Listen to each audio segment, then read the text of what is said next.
do. I'm just never on. I'm on Instagram. We live? Good evening, welcome. It's Real Talk Live with Rodney. People to people, power to power, positive thinking people. As you know, I'm always first in giving honor to God. I just thank Him for another day to be above ground. And just want to say, I said peace and blessings to everybody out there. I'll go through my routine like I normally do, and then I'll introduce my guests. As you know, people to people, that's me, you, and them. Them being whoever you want them to be. The power they possess, the power we possess together. And when we do it in a positive way, it causes us to become what? Positive thinking people. So, we just really enjoy that. As you know, also, I always have my co-hosts, and they may not all the time be around, but we talk all the time. That's my co-host, Miss Tracy Clark. Miss Tracy is also going through some changes here and there based on the fact she just lost her father. We sent our condolences to her. And Tracy has, she participates in other shows outside of the Real Talk Live as well. So she's a person that's always in my ear, and I appreciate her so much and everything that she be doing for me and the program. So I just be like really excited about showing support to her for everything she do. And also then here on the screen is the queen, Miss Rachel Pope. Miss Rachel Pope, that's our other queen, the godmother. That's what I call her, the godmother of the Real Talk Live. Rachel is always calling, whether it's sometimes during the program or after the program, or she'll call us in the morning, and when I ain't doing something right, she calls me like a godmother, and she reads me my rights. And she makes sure I stay on point and do what I have to do. But I send peace and blessings to her as well. She's always doing something, and she got a lot of powerful things that's going on. So, I'm excited about that, and I just always like to make sure I do the proper shout out to them. And then we got date night. Date night is with Lady Z. That's on Friday. That's when my better half is on the side with me. Y'all get to see a pretty face, and I have to look at mine. We enjoy sharing our date night with you. Our date night is not just about couples. It's about people doing positive things and moving together. We talk about foods. We try to promote different businesses and things like that. We had quite a few chefs that were providing foods for us. We kind of slowed down with that. And there was no particular reason, we just did. But on date night is when Lady Z is right there with me by my side. And always, as you know, she's right here behind the cameras, making sure everything is going good, and she the boss. I ain't got no problem with saying that. So she tell me when I can and when I can't, and I just leave it at that. And I ride off of that. So, and also the Prophet Katrina, Miss Prophet Katrina. I'm telling you, this is another lady who's always in the midst of trying to make sure that we succeed. She's an amazing woman of God. And she is always calling, always doing something, always moving forward to say, all you have to do is let go and let God. And she truly believes that. And by us paying attention to her, that has been just the process that we have been following. We let go and let God, and we're just excited and to also have her. And I cannot leave out my friend and lady friend from Old Town Alexandria, Miss Lynn Nelson, who's another one. Lynn has been a little quiet lately, but that is what it is. Lynn is always busy doing a lot of things, but we just want to send a shout out to her as well, because she is very active and doing quite a few things, and she will be involved in quite a few things that's be coming up that I know. Now is the opportunity that I can introduce my guest. My guest, Mr. Paul Randall. I didn't pronounce that last name properly. Yes. How you doing, sir? I'm doing good. My man, I'm so glad to see you. Good to be seen and of you. Hey, let me tell you something. I've never seen you unhappy. Never. And likewise, I mean, it's as I say, the joy of the Lord is my strength. I live by that, and it's not too many things that keep me unhappy, because it's just it's relative, Yeah. Now, in all our lives, I don't know if I'm older than you or you older than me, but I know we're close in age. But every time I see you, I always get this real good positive energy of uplift, and you know, just a brother that's always looking out for people. You always doing things and moving forward. And so, you know, just want the audience to know that how God works, He'll make your paths cross when it's necessary. That's right. Right? I agree. And so me and you will be running into you, and you'll just be coming up, and as soon as I see you, it ain't nothing but love. Yes. So, yes. you know, I had the opportunity to spend some time with you a few days ago, and I wanted you to come on the show because this brother here is he's a walking library of knowledge, and you're a giver. Thank you. You know, that's what I like about you. You don't never, every time that I've talked to you, you always gave me some positive information. So I'm not going to do a lot of talking because he can talk too. And they've been getting on me about running my mouth too much. So I'm starting to get into the practice and start to make sure that the guests get to put their time in. It's Real Talk Live with Rodney Grimes, people to people, power to power, power to people. My guest today is Mr. Paul Randall. Tell them a little bit about yourself, sir. Well, basically, I hail from Georgia, Augusta, Georgia, James Brown's hometown. Been in the DMV, get a shout out over there, for over 31 years now. And background, been in the real estate industry for over 16 years now. Was in food industry before. And currently dealing with the issue that the PPPs, which are the loans from the SBA, as well as the grants. In addition to that, also the masks, the gowns, gloves, anything that deals with the hospitals, as well as the protective gear, you know, for this current crisis. So that's what I primarily do. I bring businesses and individuals and B2B together, and from there, you know, just make life happen. Not, you know, my drug of choice, I always tell everyone, is people. I love people. So that's my drug of choice. I like don't that. Smoke, I like that. Don't drink. So my drug of choice is people. Yeah. So, you know, my mother and my father were people person. So I take that from this. Both of them were people person. So that's where I get my personality from. Do you come from a large family? Yeah, it's actually 5 boys, 2 girls. Oh, Never man. a dull moment. You hear one in there getting beaten, we go the opposite direction. Because you know, with 5 boys, it's never going to be a dull moment. And where do you fit in? I'm number 6 out of 7. So you're almost the youngest. Yeah. What they call, and I never knew until years ago, what they call the knee baby. I didn't know what that meant, but you know. But yeah, I guess you would call me that. Well, and that's actually, I don't know why. Just from the way you carried yourself, that you would be the oldest. I get that often. And that you was groomed by some very, very unique people. Yeah, and like I say, my father, because here's a story. I mean, you know the story of Abraham and Sarah? My father had me when he was 66.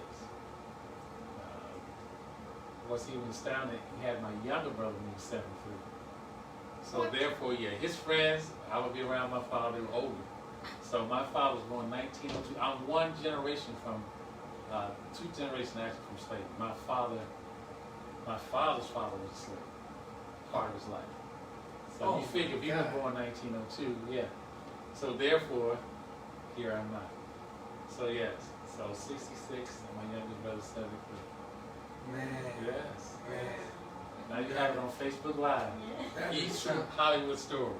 That's amazing. That's amazing. Yeah. So you know, it's from there you do get the maturity because my father's friends were older. They were in their 60s, so there's a lot of wisdom imparted from them and the mentality. And what I did like about older men, they took everything easy. They were never in a rush.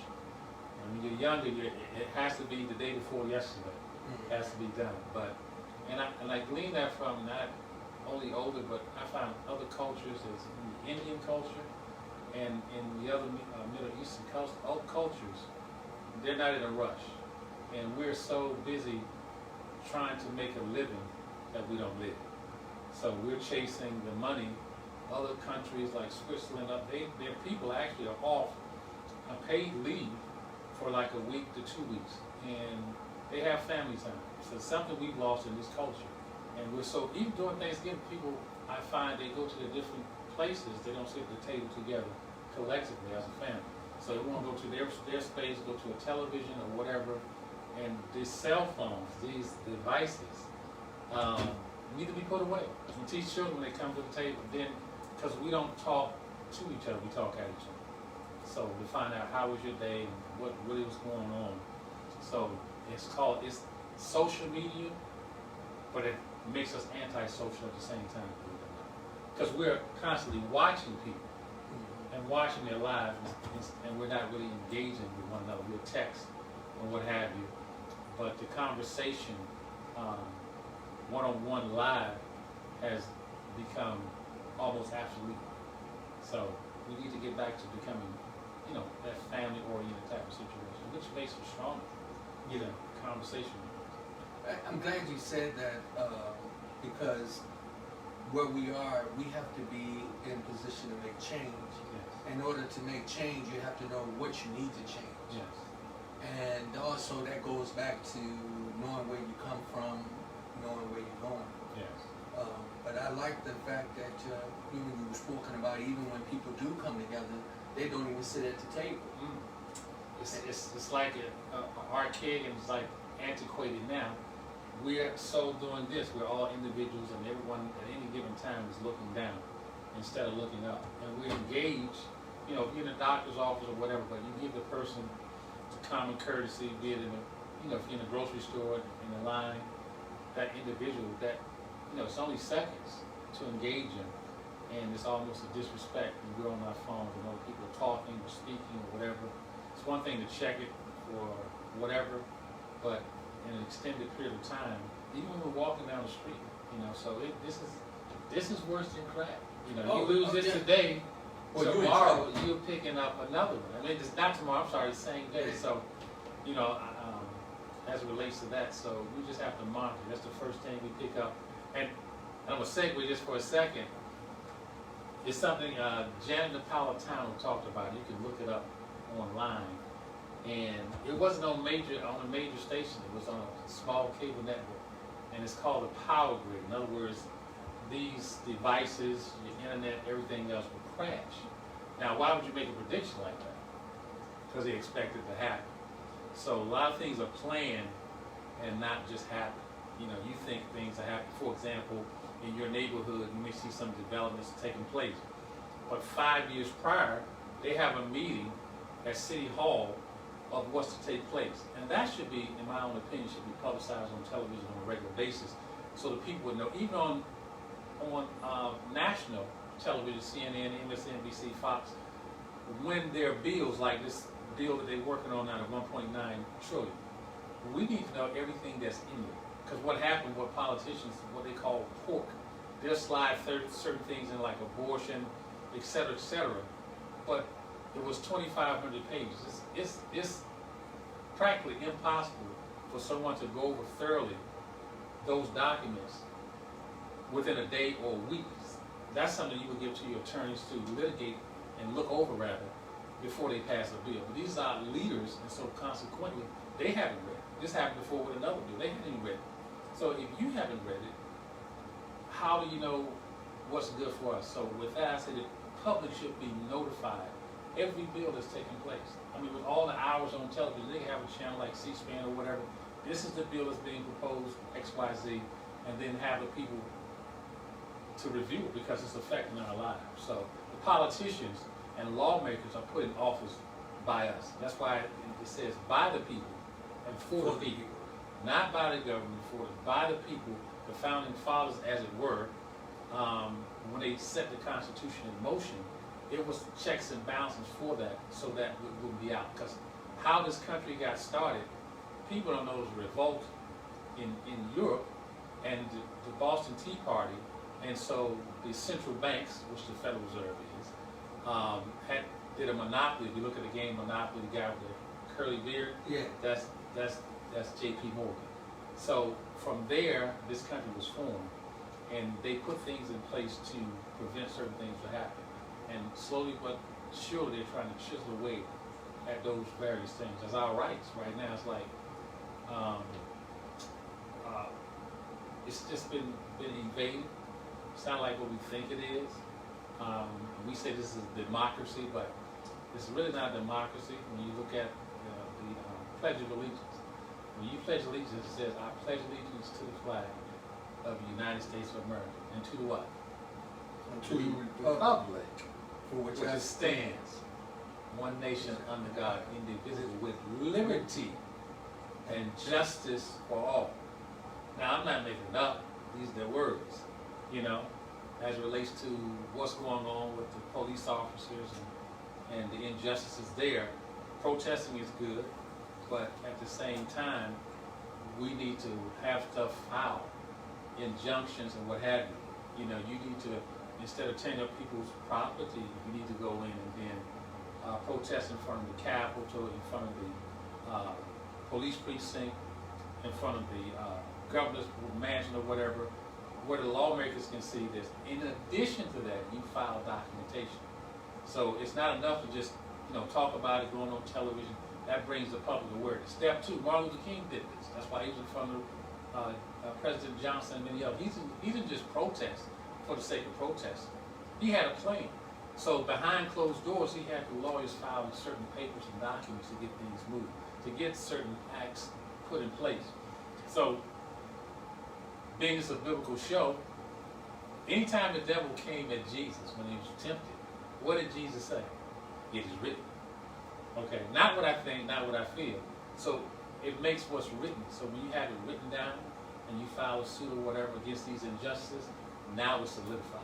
And find out what was done wrong, and then find out what can be filed. Because it's abuse of power, definitely racially incited, and racial injustice, because we see what took place at the Capitol several weeks ago. Once again, not to make this a hot topic, but had there been people of our same hue, of our color, it would have been dealt with different. So I'm saying, in light of that, there is an injustice. There's some things, yes, but by the same token, let me give you a point. A great point is this. Okay, we've had our first African-American president, or second, however you want to look at it. And now we have our first female vice president, female as well, African-American. So there are 100 senators. In the history of our country, we've never had more than 4 African-American senators at one given time. They're the ones who make the real decision, not the congressmen and congressmen, not that they don't have power, but senators are in office for 20, 30, 40 years. Presidents come and go, okay? They come and go, but they're in office for 30, 40 years. Don't take my word. You can Google the African-American senators, how long they've been in there. The longest African-American senator, he was in, I think it was in the 60s or whatever, he was in office maybe 12 years. To date, they're in like a year, 2 years, 4 years. Kid you not. So the power structure is in the Senate. And as it relates to judges, Supreme Court judges, otherwise, other type of judges as well. And prosecutors. So 10% of 100 is 10. So we've never had 10 African Americans represented in our country. We've never had an African American head of the CIA. We've never had an African American head of the FBI. Now we just got our first with the Pentagon in terms of the gentleman over, I think it's DOJ. But then you can say, okay, now you can say America, we're equal to a certain degree. So when we have people, these are key positions. This is how this country is ran. So we need people with the head of CIA, head of FBI, head of DOJ. We need at least bare minimum 30 African American senators. Okay, Kamala Harris just lost her seat. Vice President Kamala Harris now just lost her seat, and so now there's Cory Booker, Tim Scott, and 2 others. Oh, the new one from Georgia. He's in as well. So actually, I think it's 3. So it's only 3. And as a result, I mean, out of 100. So when Katrina, something was going on with Katrina, and the question, you watch the Senate, if you watch the hearings, they'll ask, did a senator sign off on this? When they were just deliberating several weeks ago, the question was asked, did a senator sign off? During the time of Katrina, you can go back and pull up the files. Not one senator signed off on a particular congressman, congresswomen, yes. A lot of them are African Americans. I'm at the Black Caucus every year. Aside from this past year, was not canceled. Wasn't live due to the pandemic. But a lot of congressmen, but the real power is in the Senate. I mean, a United States senator. So with that, that's very important that we get involved in the political process. And those who are Christian, I don't care who's in office, you know, the Bible tells us, I would that all prayers be made for kings and those in authority. First of all, that we might lead a quiet and peaceful life. So if you say you're a Christian and you name the name of Jesus, then your first mandate is to pray for those in authority. Because prayer is a very powerful tool. Yes. We can get more done by prayer than just talk. But what we do, we complain about a situation rather than being proactive in doing something about it. Because I could say, if I spill this tea on the floor, say, Rodney, this tea is on the floor. Then the tea is on the floor. You know how to tell how much tea, we can talk about how many ways how the spill looks, but it's until I pick up a rag and something and then begin to wipe the floor do I deal with the problem. So we identified, okay, there is a problem still. We identified this problem with our political process. Now what are we going to do? Let's get people in position, write your congressman, petition, you know, you get 100,000 signatures, etc. You can move. So now, I got to take this opportunity. Hey, babe, I don't know why the monitor is going in and out, so you're going to probably have to control and dictate because it's going in and out and I don't want to get out. But I want to say something because of something. And I don't want to interrupt you because this brother here, when I tell you, it's not a time that I've ever been in your presence that you don't have something positive to say. And likewise. So, and it's an honor for you to be here to be sharing this information. So, but when you was talking about when we have situations, we need to go about trying to fix them and do something. And you use the tea as an example, right? So, AZ, if you can pull up the Elks Home, and I want you to keep your thought wherever you was going, but I gotta make an example of something that you just said. By all means, yes. So, when we have situations that come about and we see it, then it's up to us to make a difference. Yes, and just to segue, my former pastor said, he's still my pastor, David T.P. Perrin, he said, if you see a problem, 9 times out of 10, God is showing you that problem so you can be the solution. So the pastor can't solve all the problems. The president can't solve all the problems. They only have certain things, but it starts in the nucleus of your home, then your community, then it broadens out to the country. So, yes, with that, I would definitely say, if God showed it to you 9 times out of 10, He's showing you a problem. Because now we have a solution to communication here called cell phone. Someone saw a problem, we have a mob, and African Americans' contributions. I put it on my Instagram page, we contribute to the traffic lights, the spatulas, so many different things. So if there's a problem, and you see it, 9 times out of 10, God has shown that to you, so you can solve it. So with that said, I had the building come up, and this is the Elks Lodge in Old Town Alexandria. Okay. Now I got to take this opportunity. So what you just said, when we was talking about if you see a problem, what do?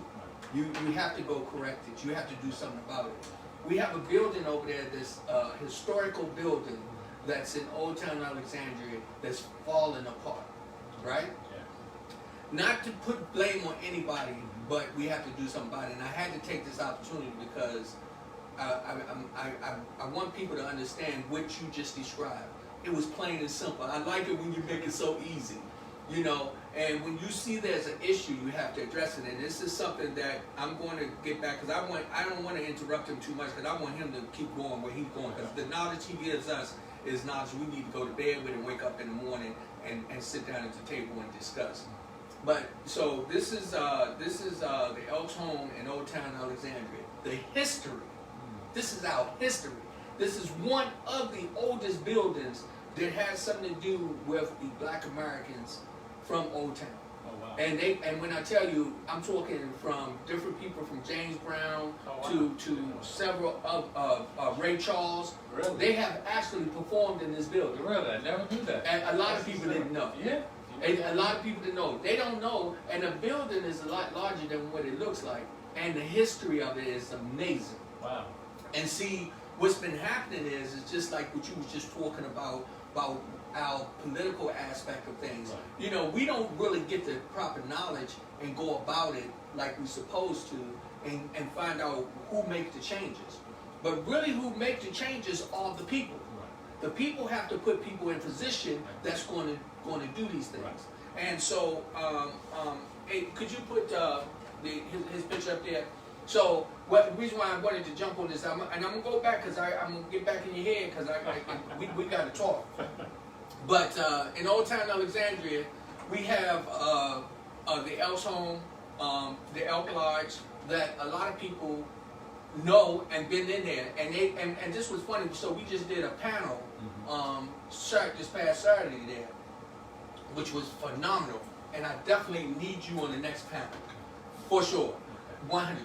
So this is Harold Hughes, okay, and he's the head elder in this organization, okay, and we've been sitting down with him, and he was on the program, and then we had him on the panel, and I just had a sit down meeting with this gentleman, and this gentleman has enlightened me on some information that is necessary for us to do. Y'all bear with me because it's very, very important that I say this, because everything that you just said, that you had no idea that I had this on here. No. You didn't. No. But this applies, where we have to be responsible, and we have to take and make the changes ourselves and make the corrections for ourselves. And when we have people in position, we hold them accountable, right? Yes. But you can't hold people accountable if you're not doing your part. Right. And so I just wanted to reach out to everybody and let y'all know that on every program from this point on until this building is completely renovated, I will be coming to you and asking for your support to support this gentleman and all of us that are coming together to make a difference in some history that we should not let get from under our feet. When Brother Paul just said what he said, that was my opportunity to jump in and to bring this to forefront. And if you put that picture of the building up one more time, and then I'm going to get out of there. But I want to tell you that it's up to us. As he said, if the tea spilled on the floor, and he said to Rodney, man, I spilled the tea. He said to Zena, I spilled the tea, and the tea sit there. The tea ain't going to do nothing but stain. And then it's going to start to make a problem on the floor. And then even after a while, the stain will be there, and you can't even get it up, right? That applies with us, even in situations like this. This building here, we are actually, my wife and I, we have already committed to one room that we're working on starting this Saturday to renovate the place. And that's by action. Okay? So me and my wife are going to be, this is what Real Talk do. We real about what we do. I try to get people like you in, excuse me. I try to get people like you in to help me to make the right decisions, so that people know I'm a politician within my community. Yes, I like that. Okay, Yes. I'm a politician within my community, and and it's all about us making change. So, babe, you can go ahead and put his picture back up there. I got another one on it. You can put another one up there. I ain't telling you how to do your job because I don't want to get that high. But where you was going, I love it when you was talking about just the fact that we as a people got to put people in position, Yeah. and we got to understand why people hold the positions. Right. Right. Because these people, their ideologies, whatever it is, it transcends into the public arena. So as we have these elected officials and what we call public service, so they're held accountable because they're in there by the people. Now, if you have a private business, you can do what you want to. But any public officials, they got into the office or got the position that they have now because it was through a vote. Okay? So if you're a mayor, police officer, different things of that nature, you're public servant. And that the last part needs to be accentuated more in this day and time because they forget how to serve. You know, you're serving the people. You know, Jesus said, I come to serve, to be served, but to serve. Right. He will be great among you must be what? Servant of all. So even that, you know, they have different names like the minister of agriculture. That word minister means servant. So you're supposed to serve, not be served. So if you told those titles as a minister of agriculture, minister of interior, minister of the church, that means you're a servant. And he said, who's the greatest? The one who serves is greater than all. Because he walked in, he said, and he gave the example of washing Peter's feet. So you come to a servant who have a servant's heart.